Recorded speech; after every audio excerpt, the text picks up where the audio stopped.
Guyanese. I had met the chairman and members of the Elections Commission and the leader of the opposition during 2019 and committed to work towards ensuring that the expected general and regional elections would be free and credible and would be held at the earliest possible date. The date of the elections was determined only after the Elections Commission advised that it would not be ready to conduct those elections before the end of February 2020. It was agreed that elections would be held on the first Monday in March. 3 months have elapsed since general and regional elections were held on the 2nd of March 2020. The elections were free and orderly.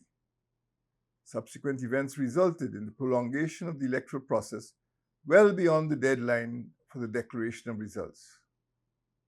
That prolongation was occasioned by a delay owing to legal challenges in the Supreme Court of Judicature and the Court of Appeal. The opposition People's Progressive Party approached the Supreme Court on 3 separate occasions, obstructing the work of the Elections Commission. Those actions and the calls for recounts of ballots allowed for the Supreme Court to determine the way forward. The Elections Commission made several declarations pursuant to Section 84(1) of the Representation of the People Act subsequently. The Commission received requests from stakeholders for recounts in 10 electoral districts. I had agreed on the 15th of March that a total recount of the ballots from all electoral districts in regions 1 to 10 would take place urgently and in accordance with the Constitution, the applicable law, and the judgment of the court issued by Roxanne George, Chief Justice, on Wednesday, the 11th of March, 2020. I had agreed also that a high-level team from the Caribbean community, CARICOM, would be allowed to function only within the framework of the Constitution and under the aegis of the Commission and the rulings of the court.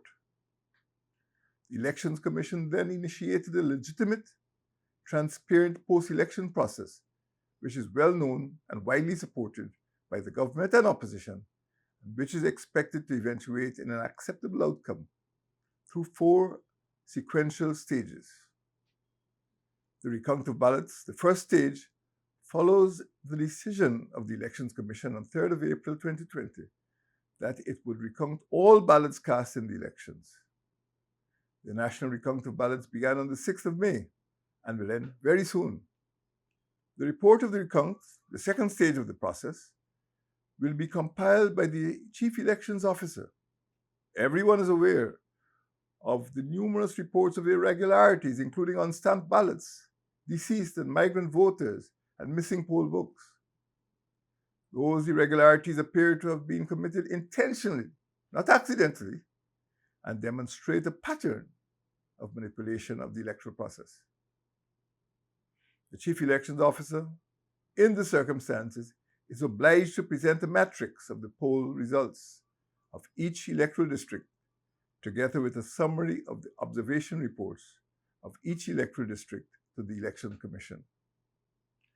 It is expected that, given the exceptional interests of the Caribbean heads of government and the extraordinary exertions of the CARICOM scrutinizing team, their report will be sent to the Elections Commission and will receive the fullest consideration. The review of the report by the Elections Commissioners, the third stage of the process, will follow. The commissioners will be expected to take into consideration all the evidence provided in the CEO's report, both from the tabulation and observation, in their deliberations. It is expected also that the Election Commission will examine the CARICOM report at this stage. The result of the general and regional elections, the fourth and final stage of the process, will be declared by the chairman of the Elections Commission after she has studied the report of the Chief Elections Officer and the observation reports. I had committed on 30th of April that I shall accept the declaration of the results by the Elections Commission, which will allow for a democratically elected government to be sworn into office. I am committed to uphold the Constitution and the rule of law. I respect the integrity and autonomous nature of the Elections Commission. I will abide by the declarations of the Elections Commission as I have abided by the rulings of the court. I applaud the diligence and persistence of the chairman of the Elections Commission, Justice Claudette Singh, who continues to perform her duties under the Constitution admirably. She demonstrated her respect for the rulings of the court and has facilitated CARICOM's observation role in the recount process in order to assure everyone of the credibility of the elections. I encourage everyone to respect the chairman of the Elections Commission and the commissioners and to desist from scurrility, vulgarity, and character assassination. The Commission must be allowed to perform its functions in accordance with the Constitution.